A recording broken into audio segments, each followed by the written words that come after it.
entrenamientos. Y después en el mano a mano con el jugador, pues hacerle ver la importancia siempre del equipo grande que es el equipo de América. Y en este caso con estandartes como Memo Ochoa, como Memo, Cabañas, como yes. Insúa, Wow. como Germán Villa, Ya. que Ujú. estábamos en ese momento, Duilio Davino, que también le mando un gran saludo a la distancia.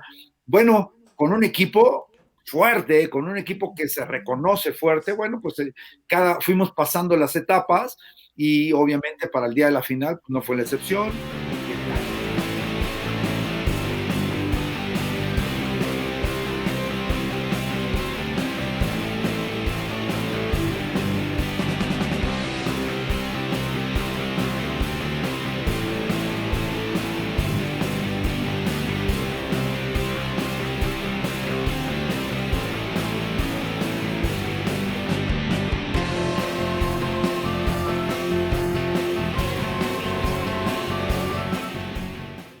Hola, ¿cómo están amigos de Rodando el Balón Deporte en Sociedad? Estamos aquí en nuestra primera charla del 2021 y qué mejor que iniciando el año con un gran personaje, director técnico, auxiliar técnico, conferencista, más de 25 años de experiencia en el fútbol.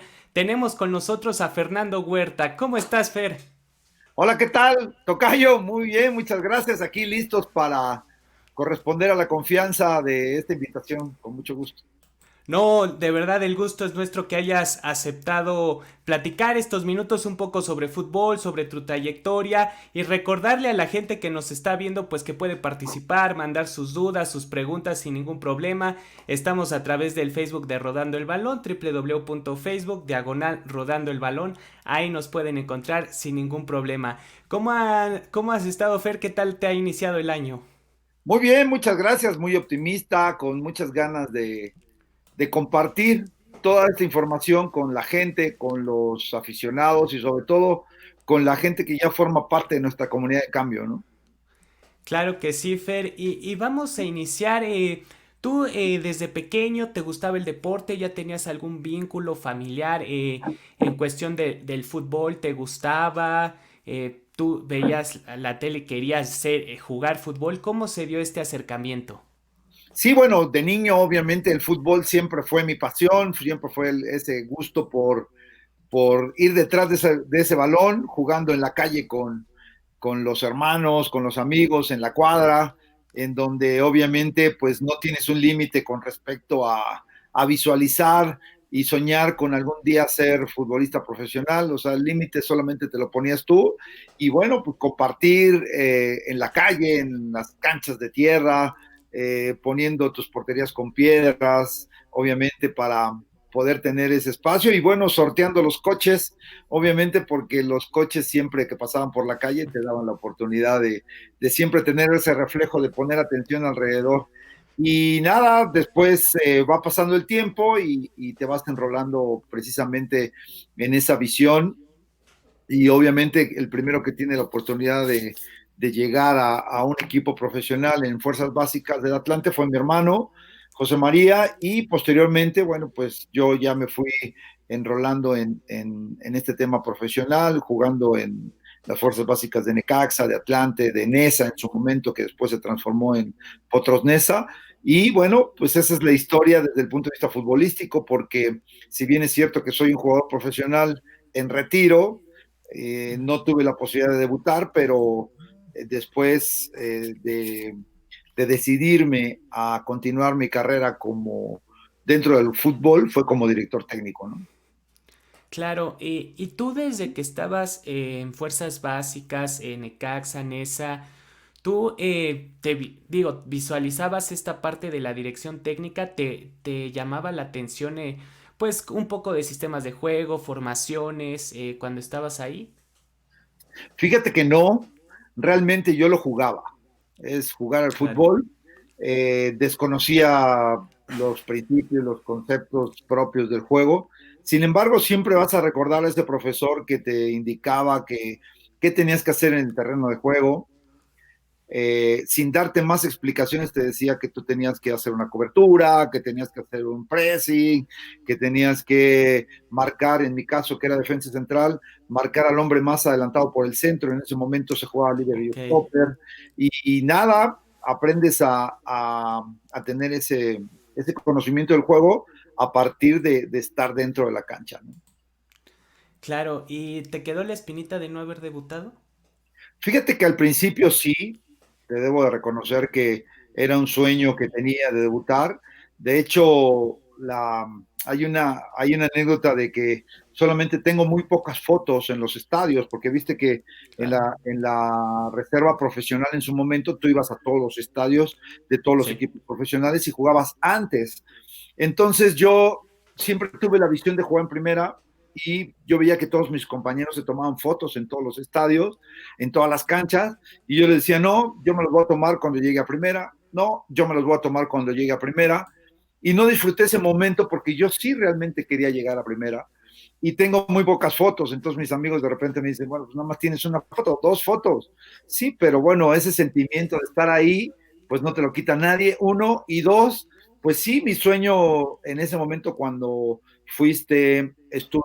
donde más cerca estuve de debutar fue en Necaxa. Ok. Después, pues vas pasando de equipo en equipo y obviamente, pues ya cuando no se da esta situación, pues sí te llegas a frustrar un poco, esa es la verdad, pero siempre debo de reconocer que la gente que está en tu entorno debe de apoyarte, debe de impulsarte. Y en ese momento, mi novia, que hoy es mi esposa, al Ok. tiempo, fue muy sabia. Yo considero que no me equivoqué en encontrarnos, en que me dijera que sí, y porque ella me dijo, bueno, quizá tú no fuiste un jugador profesional importante, pero ¿qué tal si puedes ser un director técnico que deje huella? Y entonces a partir de ahí dije, wow, sí es cierto. Entonces me comencé a preparar y a la fecha, bueno, pues es algo que siempre voy a agradecerle también de que me abrió los ojos y esa frustración se cambió en el gusto por vivir el juego de fútbol, ¿no? Claro, creo que es importante, ¿no? Poderle dar el giro, la vuelta a estas circunstancias. Después de que dejas la parte de este retiro, que en fuerzas básicas ya prácticamente a nada de debutar, ¿qué es lo que haces? Estudias, por lo que tengo entendido, terminas la carrera y de ahí, qué es este chivo? ¿Qué es que se cambia para que tú empieces pues a prepararte, a incursionar en el banquillo? No, nada, pues lo más importante es siempre estar en el lugar indicado, en el momento indicado. ¿Y esto qué significa? Bueno, que me pongo a estudiar como director técnico en el año 92, 94 duró mi carrera. En el año 94, cuando termino, se hace una reestructuración del plan de estudios de la Federación Mexicana de Fútbol. A los alumnos destacados, cabe mencionar que sí tuve una mención honorífica ahí, a los alumnos destacados nos invitaron a reestructurar el plan de estudios y en ese momento nace el Ok. Sistema Nacional de Capacitación que a la fecha se lleva a cabo, nace en el año 1995. Entonces me invitan a reestructurar el plan de estudios, comienzo como docente adjunto a realizar los materiales correspondientes, sí como diseñador del programa, pero como docente adjunto, después como docente, después Ok. como coordinador del campus, después coordinador nacional de los campus de la Escuela Nacional de Directores Técnicos de la Federación Mexicana de Fútbol, director académico, y en ese paso por todos estos puestos, conozco a los diferentes técnicos auxiliares de los equipos Claro, profesionales que me fueron involucrando. El primero de ellos fue Rafael Chávez Carretero, que le mando un abrazo. Eh, Fue quien me presenta al profesor Enrique Mesa cuando ellos estaban en Toros Nesa y en ese momento, desde ese momento empiezo a trabajar con ellos. Paralelamente trabajé con Luis Flores en Pumas, con José Luis Trejo en la selección nacional. Es decir, durante ese proceso fui conociendo diferentes personajes del fútbol y me fui involucrando precisamente a cumplir ese sueño de incorporarme también ya como director técnico profesional.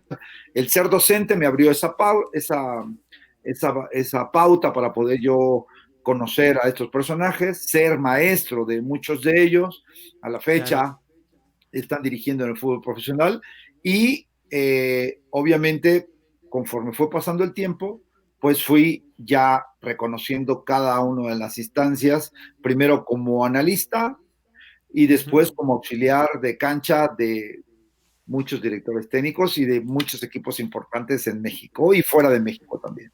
Claro, cuando tú empiezas, cuando se hace esta reestructuración del plan de estudios, del sistema nacional de capacitación, ¿qué es lo que le faltaba o qué vieron que podría mejorarse en el fútbol mexicano, que estaba haciendo falta respecto, supongo que buscaron qué estaba sucediendo en otras partes del mundo, qué le faltaba al fútbol mexicano en ese aspecto? Bueno, primero orden, o sea, una estructura académica. Cabe mencionar que quien nos invita a hacer esta reestructuración es quien era el presidente de la federación, Juan José Leaño, académico, que lo que quería era que hubiese un plan de estudios que tuviera perfiles por grado académico y Ujú. que fueras obteniendo un diploma o un título correspondiente a cada nivel. Se estructuró de manera modular y las primeras preguntas son, ¿qué debe de tener el modelo académico? ¿Qué debe de conocer? Lo estructuramos así. Primer módulo, instructor profesional. Segundo módulo, auxiliar técnico profesional. Tercer módulo, entrenador profesional. Y cuarto módulo, director técnico profesional. La primera pregunta era, ¿qué debe de saber el instructor? Todo.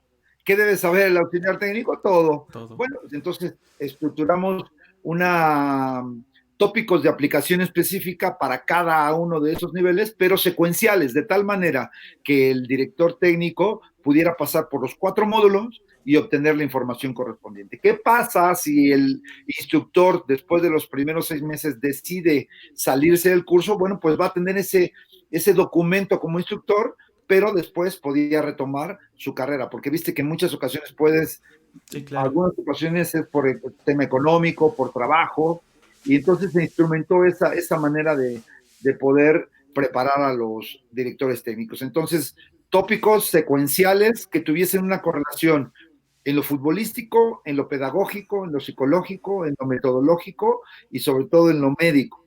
Y obviamente se logró tener estas áreas de aplicación específica que lograran tener una mejor estructura. A la fecha es un modelo que se respeta y se ha ido modificando de acuerdo a las diferentes personalidades que han ido dirigiendo la federación. Claro, y para ti empezar estos logros, ya que los pues directores técnicos se capacitaran, que haya entrenadores muchos más preparados y no solo en primera división, sino en todos los niveles del fútbol, fútbol base que es fundamental que los clubes lo tengan en estas fuerzas básicas. Para ti, ¿cómo ha sido trabajar con esto, con estos conocimientos, con estos nuevos modelos que se empezaron a implementar y cómo es tu llegada ya a estos ya equipos de primera división, el caso de Toros Neza, que es tu debut como auxiliar?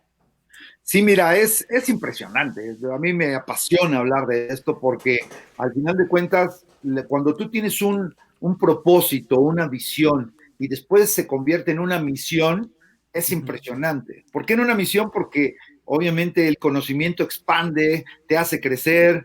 El director, el maestro siempre va a trabajar o va a estudiar lo doble de lo que el alumno en ese momento va a tener, porque el aprendizaje es permanente, el conocimiento caduca, que eso también es importante que la gente sepa, y que a Claro. mí el tema de poder vivir ese proceso, pues me dio la posibilidad vuelvo a repetir, de conocer a todos estos personajes que ahora te voy a comentar. Yo llego efectivamente a Toros Neza como asesor de análisis, en donde yo daba mi propuesta al profesor Enrique Mesa de lo que yo veía del rival. Pero asimismo, de una propuesta de cómo se podía jugar y la manera como intercambiábamos puntos de vista era todos los lunes y todos los jueves en casa del profe Mesa durante su estancia en Toros Neza. Afortunadamente, gracias al gran trabajo del profesor Enrique Mesa, se logró que este equipo, que era un equipo mediático, un equipo de hoy, que después desapareció, por eso lo digo, logró jugar una final con el equipo de Guadalajara y logró dejar una huella importante. Y ahí fue el crecimiento importante del profe Mesa. Después me invita a trabajar él como auxiliar en el equipo Toluca. Él se va a la selección, nos quedamos con Ricardo Ferrero como técnico y obviamente después ya viene todo ese crecimiento ya para ser un asistente de cancha el primer personaje que me invita ya para estar en la cancha con él es Daniel Brailovsky en el equipo de Veracruz, y fue una experiencia fantástica. Después en el equipo América, extraordinaria. Logramos ganar de manera invicta el torneo Interliga, que te Claro. permitiera a la Copa Libertadores. Jugamos una semifinal sudamericana que desgraciadamente perdimos con el equipo Arsenal de Sarandí, Sí. y con él pues obviamente tuve la posibilidad de reconocer que mi conocimiento estaba ahí para ponerlo al servicio de, pues, en este caso, de este director técnico tan preparado como es Daniel, y que hoy se dedica a la comunicación. Y después de ahí, pues paralelamente trabajar con Daniel, después con José, me Ujú. invita a trabajar en Paraguay al equipo Olimpia, un equipo, pues el mejor equipo de Sudamérica en cuanto a campeonato se refiere, un equipo grande, tan grande Ujú. como es su país, y que tengas la posibilidad de pisar un escenario de Copa Libertadores, un escenario de Copa Sudamericana, un escenario del torneo local, y después regresar a México y llegar a Querétaro, y después de 62 años hacer que un equipo califique a una liguilla, porque no lo había hecho desde su nacimiento, y bueno, tener esa posibilidad. Después, lo más emocionante para mí, pues llegar otra vez con Pepe a Toluca, y Ujú. de ahí Toluca, Jaguares, Puebla, Veracruz, Chivas. Ha sido pues todo un andar en esta carrera, y obviamente pues, todo fue por ese inicio que fue ese sueño, y esa visión te permite que durante todo este tiempo tengas una actualización permanente, constante, que te permita siempre dejar una huella, y yo siempre lo digo, sin pisar a nadie en todos los equipos.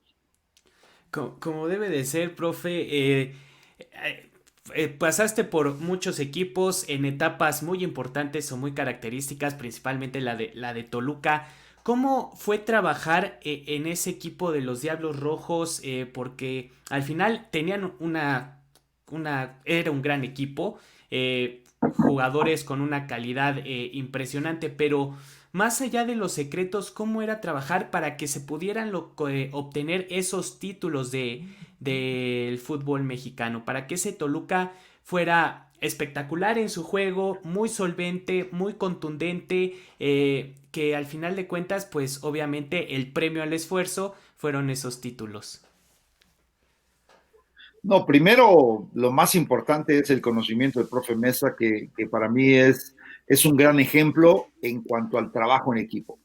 Claro. Es un personaje que siempre supo invertir, por lo menos conmigo, en el sentido de que yo empecé a trabajar con él, me pagaba a él personalmente, y después ya me incorporó al club, y ya era el club que me pagaba. Entonces, primero su conocimiento, después saber hacer equipo con respecto a ese grupo multidisciplinario con el cual él contaba, y después utilizar, ahora sí que rescatar el talento de cada jugador al servicio de su idea futbolística. Yo debo de reconocerle esa idea futbolística que es el manejo de los tiempos, el manejo del balón, de tener una técnica, de construir un ataque, y que si bien es cierto que hoy mediáticamente se le da un reconocimiento a esos equipos de Johan Cruyff, del Barcelona, de Guardiola, y que todo es mediático, yo debo decir que en ese momento, si nos ponemos a revisar de los torneos cortos a la fecha, cuáles han sido los equipos que jugaban al fútbol, el número uno es ese Toluca, que el famoso tiki-taka lo instrumentó desde ese momento. Si Sí, sí, somos sí. justos en reconocer que esa manera de entrenar, pues obviamente se le debe al profesor Enrique Mesa, que es el creador del tiki-taka en México. Ok, ok, ok. Y de estas implementaciones de juego, obviamente tienen que adaptarse o tienen que ir específicamente a la calidad de los jugadores que tienen, a sus posibilidades, a sus capacidades. Tener en ese equipo, no sé, un José Saturnino Cardoso, aún sin ya posteriormente, ¿cómo es trabajar con ellos? ¿Tuviste contacto con los jugadores? ¿Les explicabas en estos videoanálisis qué es lo que tenían que hacer respecto al rival? Oh, sí, claro. bueno, te vuelvo a repetir, lo más grande de todo esto es cómo puede el director técnico hacer que estos jugadores pongan su talento al servicio del equipo. ¿Cómo? Primero, tener una comunicación efectiva, crear un compromiso que permita que el jugador logre poner todo lo que él tiene en servicio de su equipo. Y obviamente eso se logra a partir de la cabeza, que es el director técnico, y que utiliza todas sus herramientas para poder presentarse directamente con sus jugadores. Debo de decirte que una de las partes que también somos innovadores, me ha tocado ser muy innovador en este concepto de los análisis. ¿Por qué? Porque fíjate que el profesor Enrique Mesa en sus sesiones de charlas técnicas presentaba acetatos. A lo mejor tú eres muy joven y no conoces lo que No, es un proyector de pero, acetatos. Que es, pero sí, sí, sí. Sí, sí, sí los llegué bueno, a ver estos tipos de proyectores. bueno, este proyector es un acetato que se pone en una base y se proyecta con una luz a la pared, lo que hoy podría ser tu computadora hacia un cañón o hacia un proyector y una pantalla. Bueno, pues innovador el profe Mesa en este sentido de aceptar esta propuesta de mi parte para poder presentar sus acciones de juego del rival para que los jugadores pudieran saber contra quién se iban a enfrentar. Y obviamente estos documentos se pasaban, él los pasaba a decir, bueno, este equipo puede jugar así, puede tener estos movimientos con flechitas y colores, él presentaba, pero todo estático en ese momento, año 97, 98, o sea, yo creo que tú todavía no nacías, pero bueno, entonces eso se empezó a innovar. Al cabo del tiempo, obviamente, vas mejorando en cuanto al uso de la tecnología, pero siempre teniendo el conocimiento de que el recurso didáctico es muy importante para que el jugador pueda observar y aprender en relación a ello. Y en este caso, pues obviamente tener ese crecimiento y esa aportación para que los jugadores siempre vayan creciendo en ese sentido. Cuando tú te sientas con los jugadores y les explicas paso a paso a través de las imágenes, ellos pueden comprenderlo mejor. Después innovador porque a partir del año 2007 en América comenzamos a pasar en el medio tiempo una jugada en tiempo real. ¿Qué quiere decir esto? Que es una imagen, una toma específica que hace el especialista en video, está grabando, tu colaborador, y en el medio tiempo baja con la escena de 10 segundos, 20 segundos del movimiento que tú quieres evidenciar y se los presentas. Entonces, no solamente es antes del partido, sino es durante el partido donde hemos innovado en esta situación. Y en los entrenamientos hemos innovado con el uso del dron, Ok. con el carrito, un carrito de golf donde tienes una pantalla y si se te ocurre decirle a tus jugadores, hey, vengan aquí porque vamos a ver la escena del dron, la bajamos el dron, metemos la tarjeta a la computadora y se busca la escena que corresponde a los movimientos de tus jugadores. Es decir, a lo largo de todo este tiempo me preguntabas, lo quise ampliar de esta manera, si Sí, sí, tenía sí. comunicación con los jugadores. ¿Qué es lo que les dices? Bueno, pues les dices muchas cosas a través de diferentes recursos que a lo largo del tiempo se ha ido incorporando tecnología para que ellos conozcan paso a paso lo que tú quieres o lo que tiene que mejorar este jugador. Claro, y cómo se da contigo, Fer? ¿Cómo llegas Toluca, Veracruz con el profe, con el ruso Brailovsky? ¿Cómo se da este acercamiento con él? Él te busca, tú lo buscas a él y bueno, posteriormente obviamente llegan pues al Club América. Mira, todas las historias te las estoy contando muy cortas, porque cada historia es para escribir un libro. Y en eso vamos a trabajar seguramente en un futuro Ok, muy ok, próximo. ok. ¿Por qué? Porque a Daniel Brailovsky yo siempre lo admiré como jugador. En el año 83, fue la estrella del América, ganando campeonatos, y lucía siempre un fútbol distinto. Y siempre lo admiré, al final Ujú. de cuentas. Pasan los años y en el año 2000 resulta que él regresa a México como parte de una televisora que lo contrata para ser comentarista. Y había una estación de radio que era Super Estadio, en donde Jorge Sánchez, que seguramente lo debes de conocer, también un abrazo a Jorge Sánchez. Sí, sí, sí. Yo lo conozco a lo largo de estar en mi gestión en la Federación Mexicana de Fútbol, lo conozco, y él transmitía ese programa y el ruso era su colaborador. ¿Qué pasa en ese momento? Yo voy en el auto con mi esposa, también aparece nuevamente mi esposa, aparece el programa y resulta que un aficionado le dice a Jorge Sánchez que no sabe nada de fútbol y que no debería de hablar de fútbol porque estaba hablando de un partido Toluca contra Pumas que iban a jugar el fin de semana. Toluca lo dirigía La Volpe y Hugo Sánchez lo dirigía Pumas. Tú sabes que siempre entre ellos siempre ha habido un roce importante. Y entonces Jorge se atrevió a decir algo, la gente lo criticó, yo le dije a mi esposa, ¿sabes qué?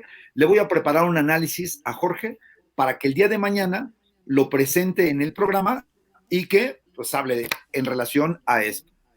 ¿Quién Claro. estaba al lado quién estaba al lado de Jorge Sánchez? El ruso Brailovsky. El ruso Brailovsky, a ver ese análisis, se entusiasma en ver lo desglosado del mismo, lo profesional del mismo, y decide decirle a Jorge Sánchez que me quiere conocer.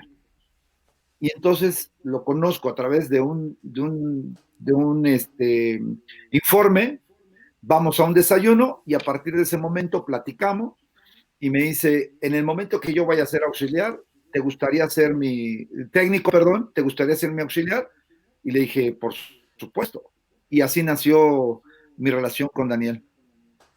¿Y cómo es esta experiencia de estar en América? Yo recuerdo ese América del ruso Brailovsky, principalmente el clásico contra Chivas, que pues América da un excelente partido, esa Copa Sudamericana. ¿Cómo es esa experiencia de Copa Sudamericana?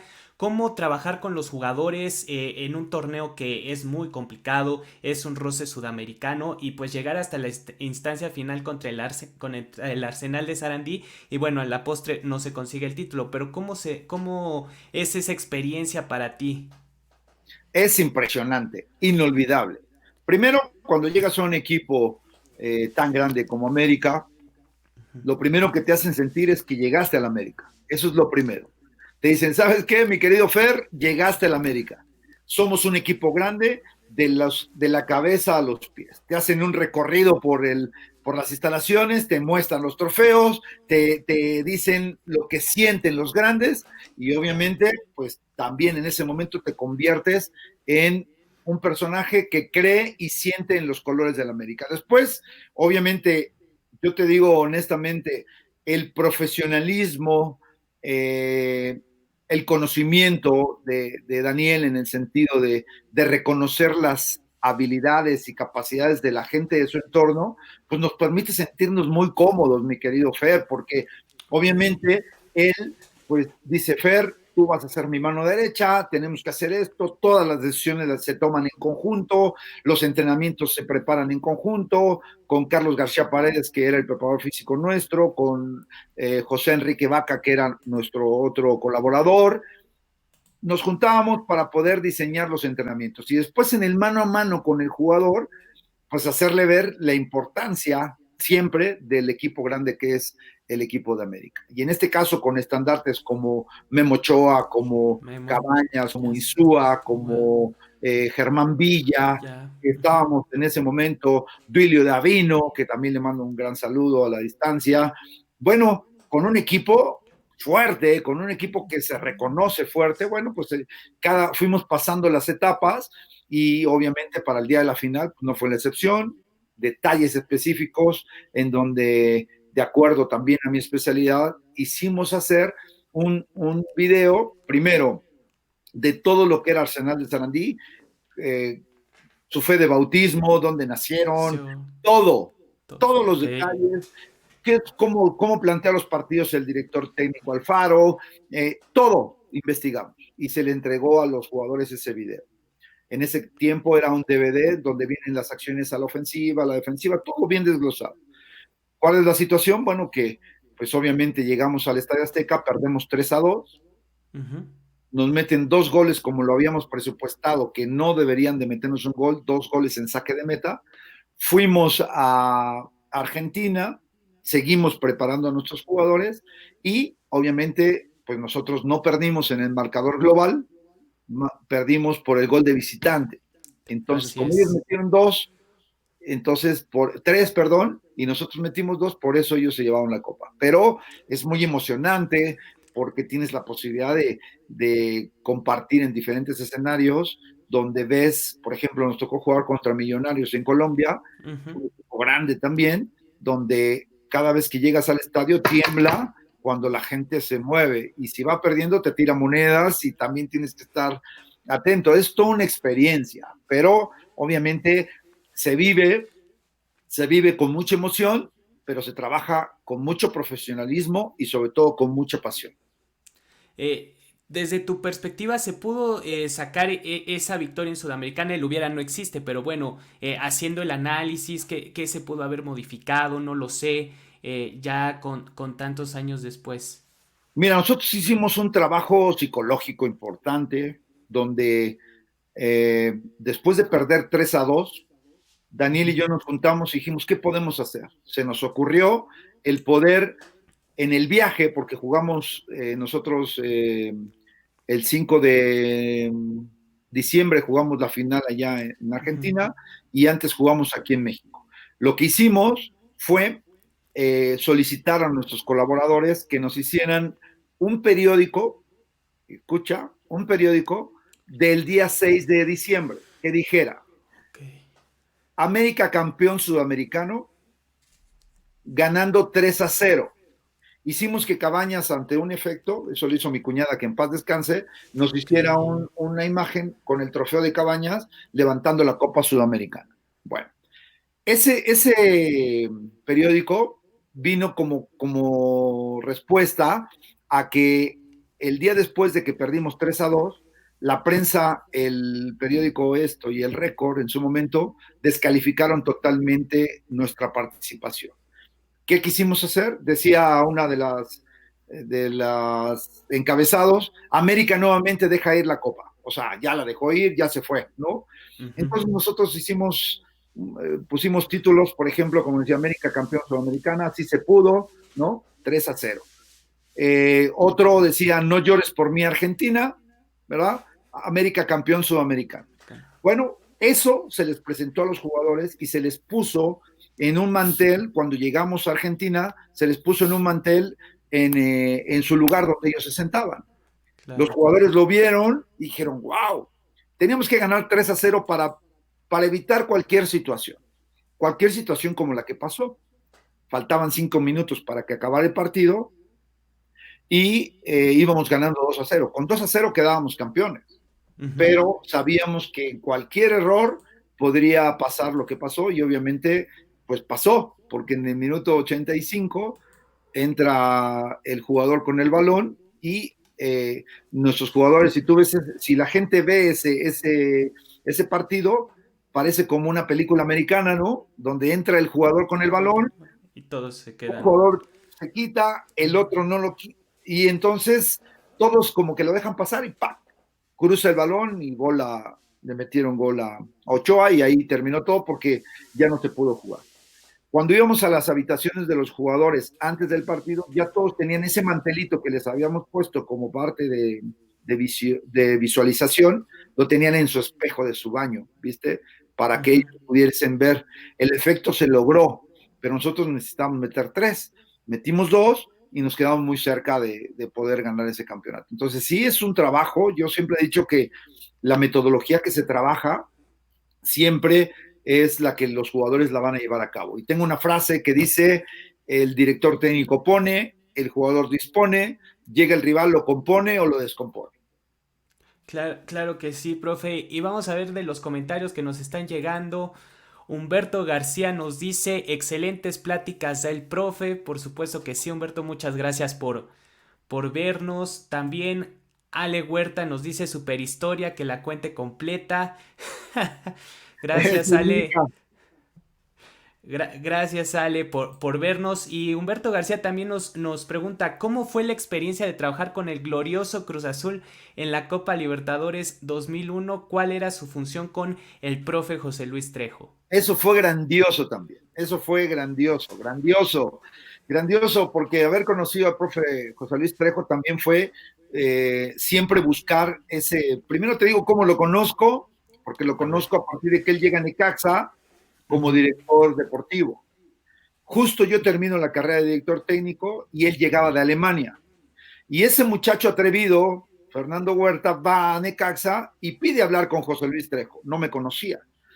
Y entonces dice, a ver qué pase ese tal Fernando Huerta, ya. Entonces digo, oye, hola José Luis, la persona que tú necesitas para las fuerzas básicas soy yo, y como acaba de terminar mi carrera, pues le presento un proyecto ahí, todo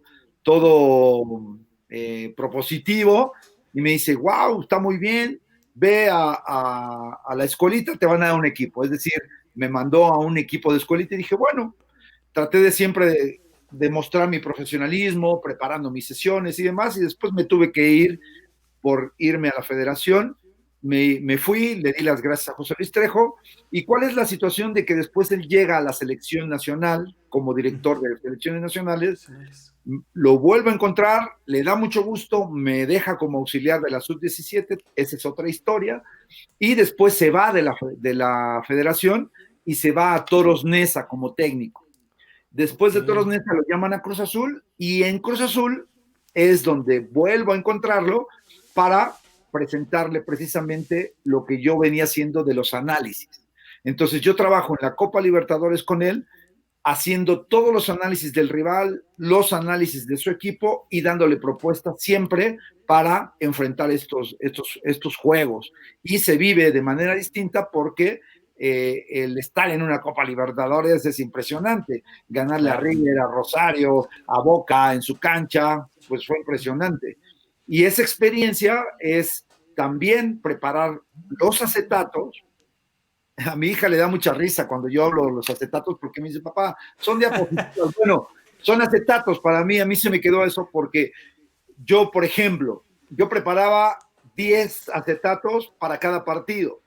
Y entonces en el viaje, como yo no viajaba a Sudamérica, yo solamente estaba en los de México, yo no viajaba a Sudamérica, yo le tenía que hacer, si él, por ejemplo, todavía no sabía cómo iba a jugar, entonces me dice, mis dudas son este y este. Entonces, como sabes, si eran 10 diapositivas o 10 acetatos este, que yo tenía que hacerle, defensivamente, ofensivamente, ¿qué pasó? Que si él me decía, tengo este cambio, pues ya se duplicaba. Entonces le hacía 20. Pero si tenía otra duda, pues ya eran 30. Y entonces ese es lo que yo le hacía para que él pudiera presentar sus charlas técnicas con diapositivas. Claro, profe.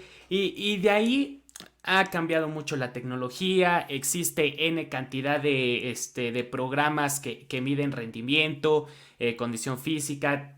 N cantidad de programas en el que puedes analizar formaciones, movimientos de jugadores. Ya en esta última etapa, ¿cómo es trabajar con Cardoso, con el profe Cardoso que lo llevó a Olimpia? ¿Cómo fue esta experiencia con él? Pues mira, la esencia sigue siendo la misma porque todos esos programas que mencionaste los Ujú. alimentan los seres humanos y necesitas tener el Claro. conocimiento para poderlos eh, capturar, ¿ok? Sin embargo, yo siempre me he considerado una persona visionaria y siempre un paso adelante. ¿Por qué? Porque obviamente en mis clases como docente yo tengo una atribución de siempre enseñarles todo lo que yo sé a mis Ujú. alumnos. Y alguna vez alguien me cuestionó y me dijo, oye, ¿por qué les enseñas todo? ¿Qué después los vas a...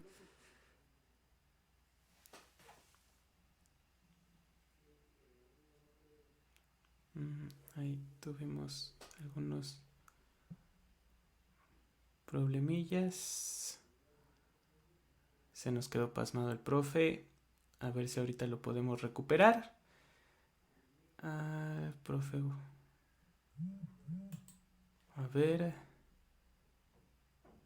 Se nos quedó tantito. Ahorita lo recuperamos. Pero bueno, en lo que recuperamos al profe Fernando Huerta, estas cosas pasan en estas transmisiones en vivo, no se preocupen, es parte de, pero bueno, al final estamos en esta plática, nos están pues, explicando, exponiendo mucho todo lo que ha sucedido con el profesor Fernando, cómo ha trabajado en clubes como lo fue Toluca, que ganó 4 títulos de Liga MX, como lo fue con América, que llegó a esa final de Copa Sudamericana, que ganó la Interliga en 2008 con el ruso Brailovsky a la cabeza como director técnico, también aquella experiencia con Cruz Azul y la importancia que se tiene poder estudiar los partidos, poder analizarlos y que de verdad sí influye en el rendimiento de los jugadores y cómo poder vencer al rival, porque al final de cuentas el fútbol es vencer al rival y tratar de meter la pelotita en la portería contraria. Tan básico y tan complicado, sencillo que puede ser este trabajo. Ya ahorita veremos al profe si nos puede, si regresa a esta transmisión. Ahorita lo estamos recuperando, pero bueno, manden sus comentarios, manden sus dudas, sus preguntas que tengan, alguna anécdota que quieren que nos comente. Ahorita nos estaba comentando parte con cómo fue su trabajo con José Saturnino Cardoso. Y también nos explicará un poco más adelante qué es esta comunidad de cambio, que es que está generando y que está creando con sus grupos, con sus conferencias, con sus pláticas, con sus cursos de análisis táctico, posicional, entre muchas otras cosas que tendremos aquí en esta bonita plática de deporte en sociedad.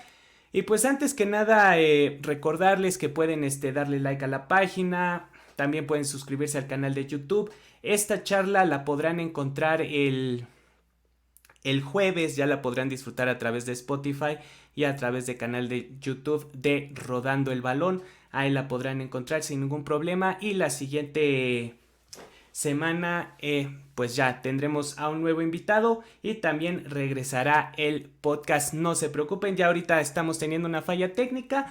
Ya ahorita regresará el profe Fernando Huerta. No se preocupen. Aquí estamos nosotros sin ningún problema. Pero bueno, ¿qué les ha parecido? ¿Les ha gustado? ¿No les ha gustado? ¿Qué les gustaría saber más sobre el profe Fernando Huerta en toda esta experiencia que tiene en el fútbol mexicano? Con clubes como lo es Cruz Azul, como lo es América, como lo es Chivas también. Y ya lo tenemos ya por aquí. Profe Fer, ¿cómo está? Ya. Volvimos al futuro, ¿viste? Es que la Sí, sí, tecnología no sí. tiene palabra de no, ¿viste?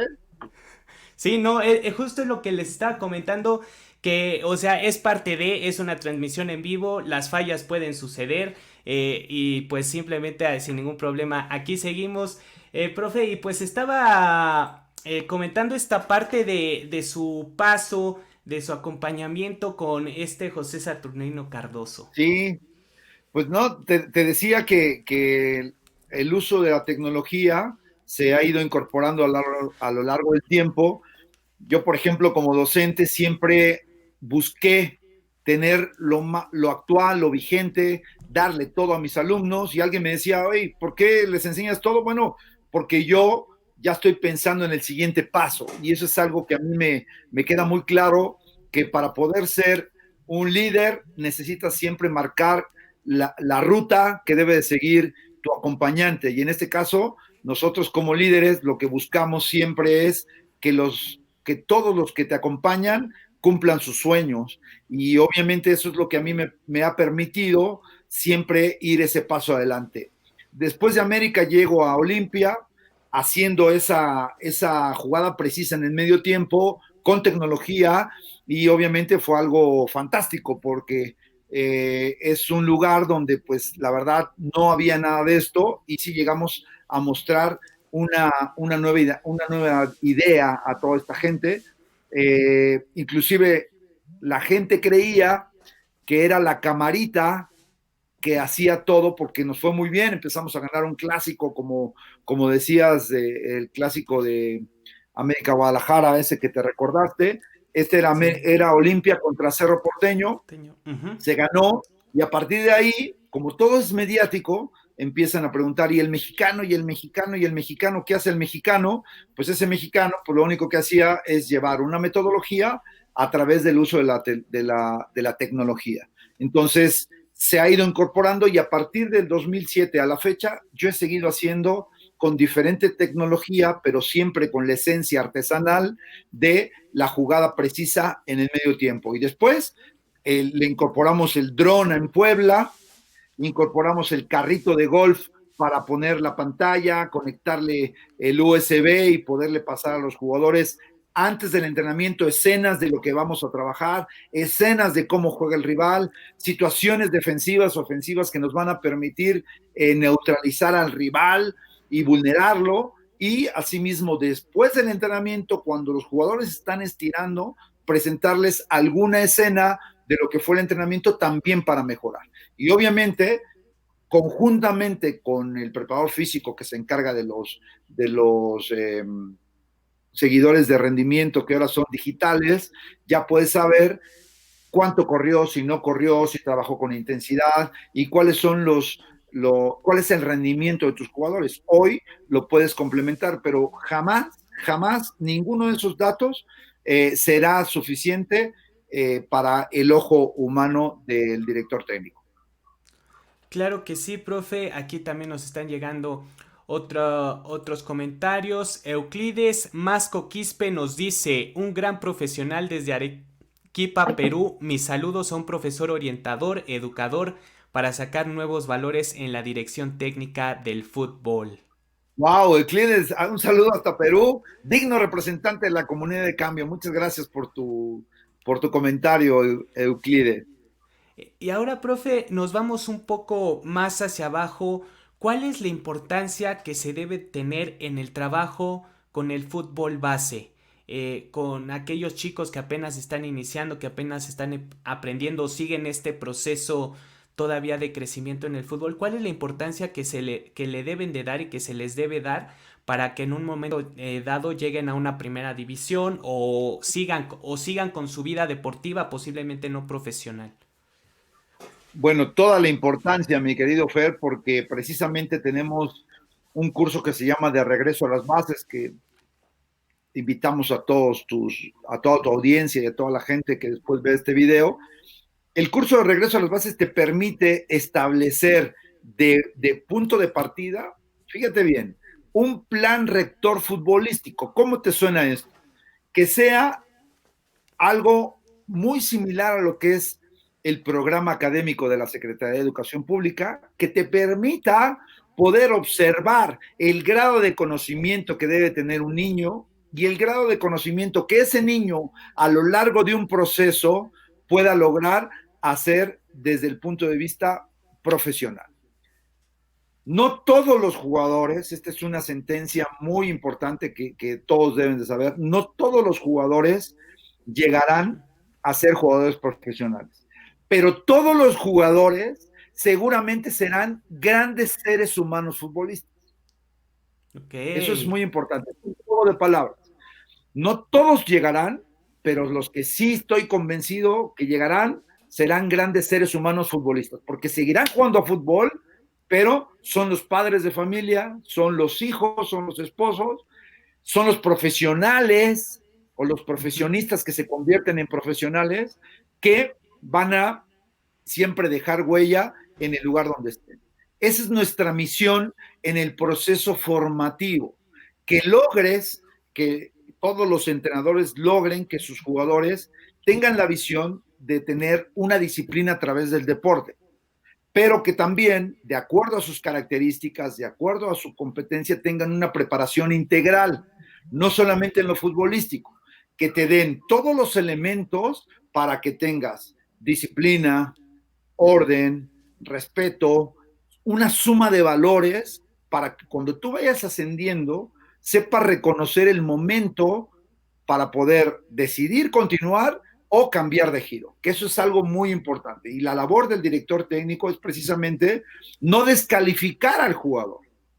Lo descalifican diciendo, no, tú no sirves. ¿Por qué? Porque generalmente en esas etapas, el niño que le pega fuerte te gana los partidos. Estamos hablando a los 7 años, a los 8 años. Claro. El niño que le pega fuerte y que dribla uno y dribla a todos y mete gol, es el que te gana los partidos. Y entonces tú, ¿qué haces?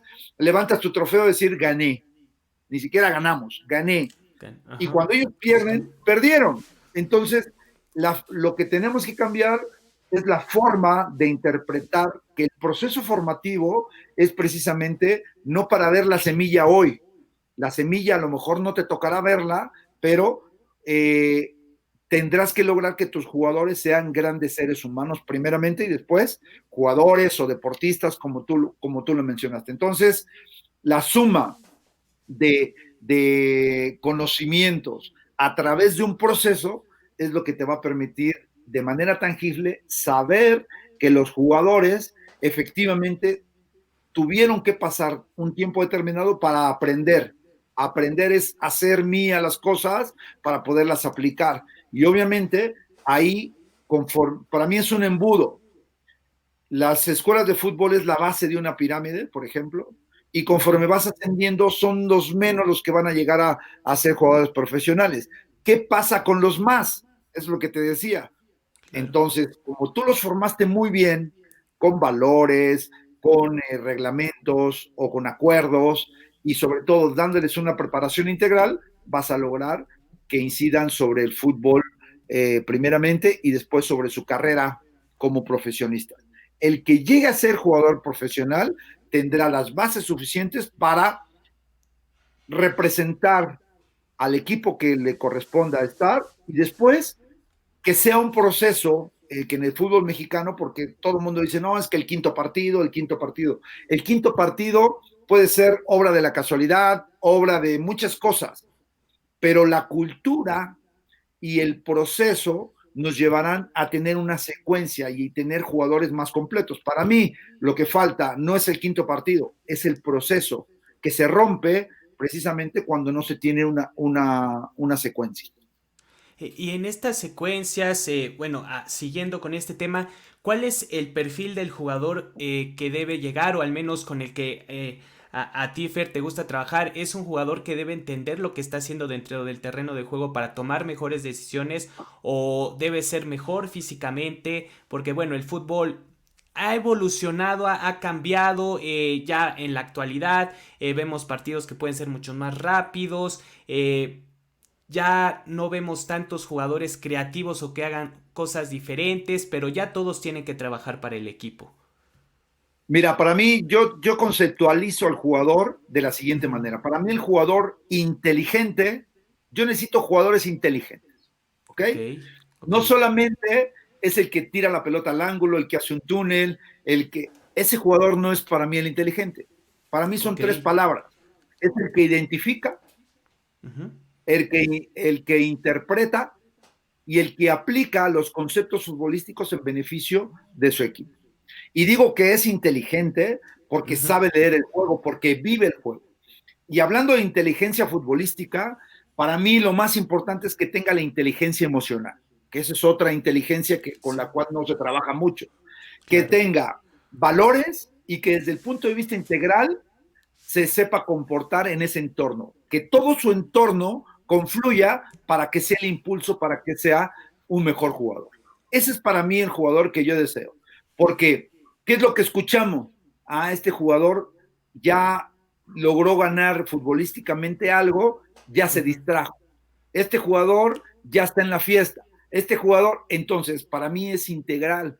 Y por eso, si yo quiero jugadores inteligentes, yo tengo que ser un técnico inteligente que se prepara de manera integral en el desarrollo humano, primeramente, en la parte emocional y después, hasta el último, en la parte futbolística en cuanto al conocimiento del juego. Porque hoy, el que solamente habla de fútbol es un personaje que tiene pocas posibilidades de permanecer. ¿Por qué?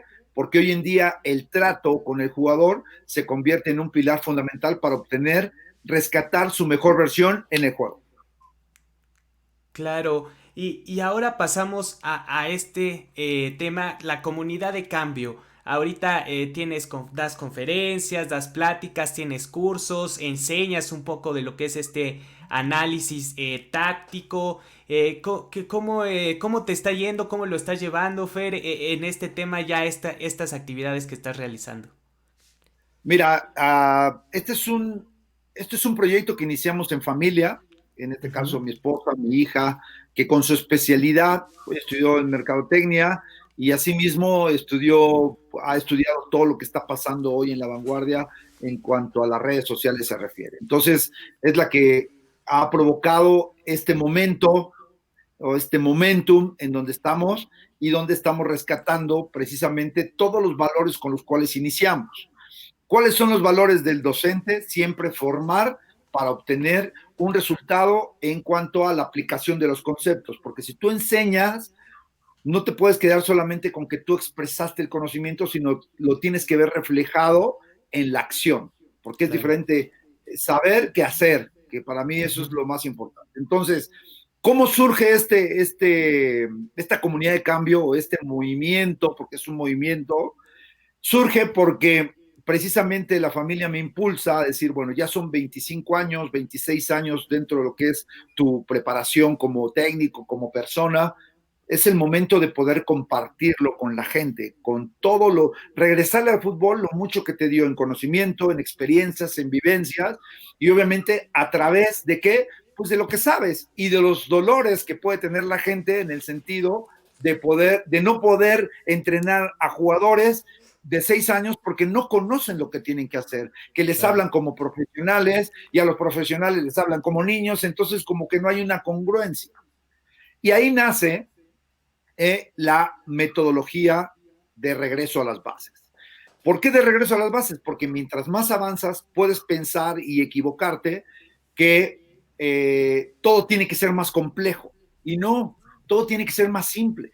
Tienes Claro. que diseñar una metodología que sea de fácil acceso y digestión para los jugadores y asimismo utilizar tu grupo multidisciplinario e interdisciplinario para tener cada una de las respuestas que tú esperas. Entonces, esta comunidad de cambio, ¿quiénes forman parte de esta comunidad de cambio? Bueno, pues forman parte todas las personas que busquen esa mejora continua, que busquen la innovación, que quieran aportar en beneficio de la formación de jugadores, que busquen dejar huellas sin pisar a nadie, pero siempre conscientes de que la actualización permanente es lo que les va a dar la llave para entrar directamente a la formación de jugadores. Porque como te dije hace un momento, el conocimiento caduca. Y entonces nosotros tenemos que estar en esa preparación constante. Entonces nosotros le hemos dado la bienvenida a todos aquellos que se han preparado y a todos aquellos que quieren contagiar en su entorno, compartiendo información, innovando y lograr hacer este cambio precisamente. Porque si esperamos, nosotros somos generadores del cambio, mi querido Fer. Claro. No nos adaptamos al cambio. Y la manera de contagiar es poder con entusiasmo llegar y decir, bueno, lo que yo te propongo es esto. Y obviamente si consideran que la información es útil, se puede crecer mucho más, ¿no? Sí, no, creo que es muy importante esta parte porque al final de cuentas pues tiene que ser integral, todo es un conjunto, ¿no? No podemos ir por la vida creyéndonos es que lo sabemos todo porque tampoco es cierto ni es una realidad.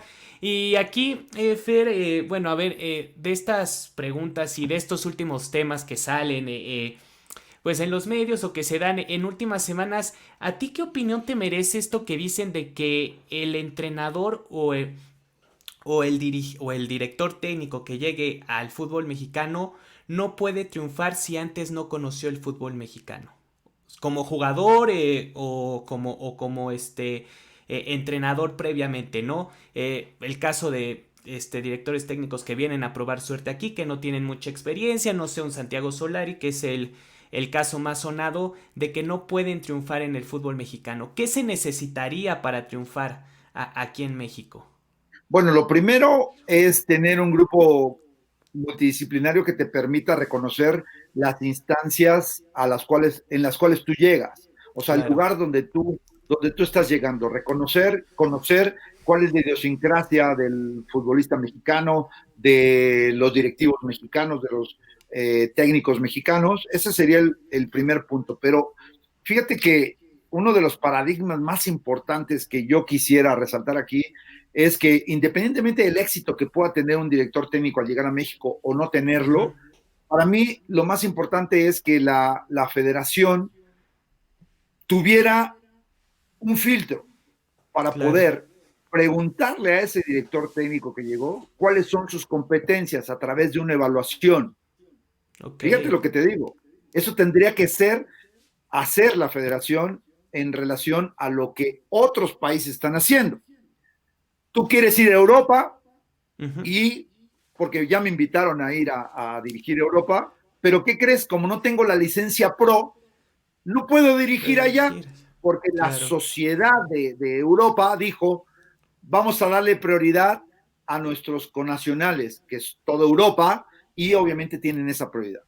Pero hay una posibilidad que se venga a estudiar el muchacho acá y que por 6 meses esté invirtiendo para poder tomar este curso y poder formar parte de esa comunidad. ¿Qué te parece? Y aquí en México lo recibimos con las puertas abiertas. No, sí, pásale, tienes tu título perfecto. Y entonces, para mí, ese tendría que ser el primer filtro que Ok. tendría que hacer la Federación Mexicana de Fútbol para decir, ¿quieres dirigir? Ok, ¿cuáles son tus competencias? Demuéstramelas a través de una evaluación o a través de un curso. Eso sería el primero.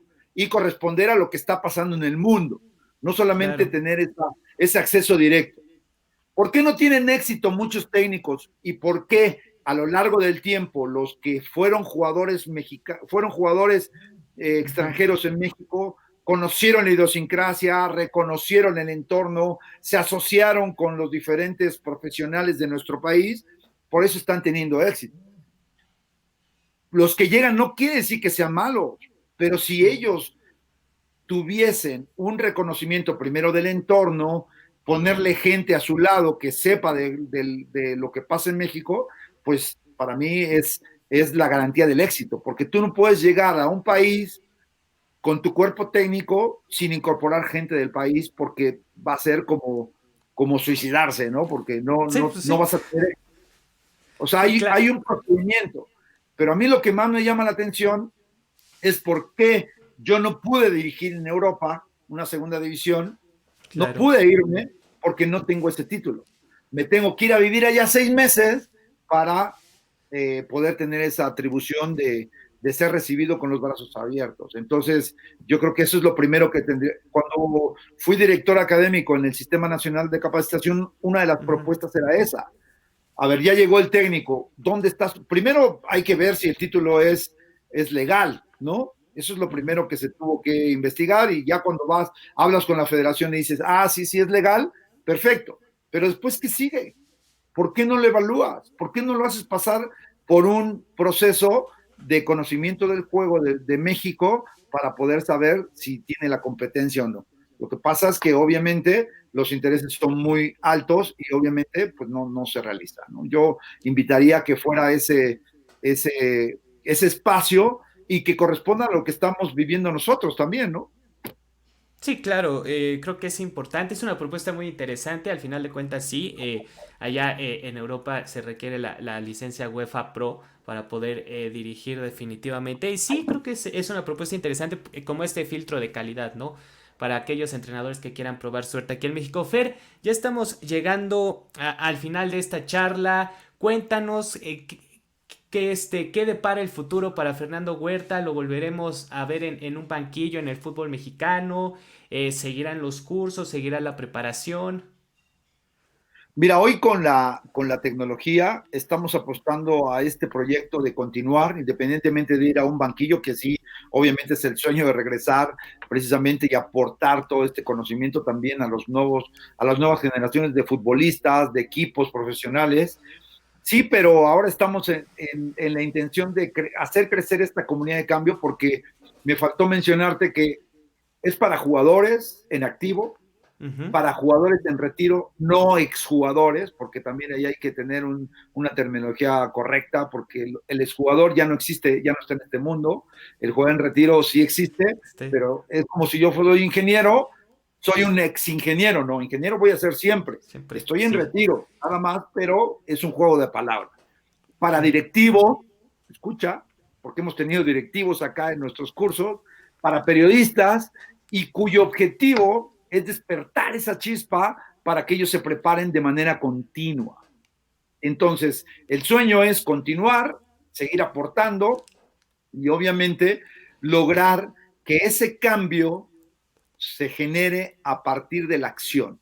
Seguramente esta acción no nos tocará verla porque esto lleva mucho tiempo. Este plan rector futbolístico que yo te mencionaba es una idea que he venido manejando a lo largo de los cursos, que se refiere a poder tener un programa para 6 años, un programa para 7 años, un programa para 8 años, es decir, en toda la escalera de la edad cronológica y futbolística de los jugadores, que te avale el poder tener una boleta como la tienes cuando, o certificado cuando terminas tu secundaria, tu Sí. prepa, es decir, ¿y quién es el órgano rector que nos daría esa atribución?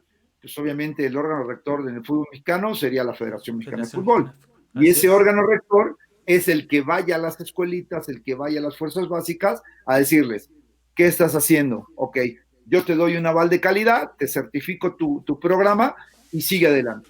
De lo contrario, yo creo que eso no va a tener esa mejora en cuanto al proceso se refiere. Por lo tanto, ¿qué viene? Pues esto, seguir continuando con el plan rector futbolístico, dar ideas para que se genere este cambio y obviamente pues sí recibir esa posibilidad de cambio a través de cada una de estas acciones.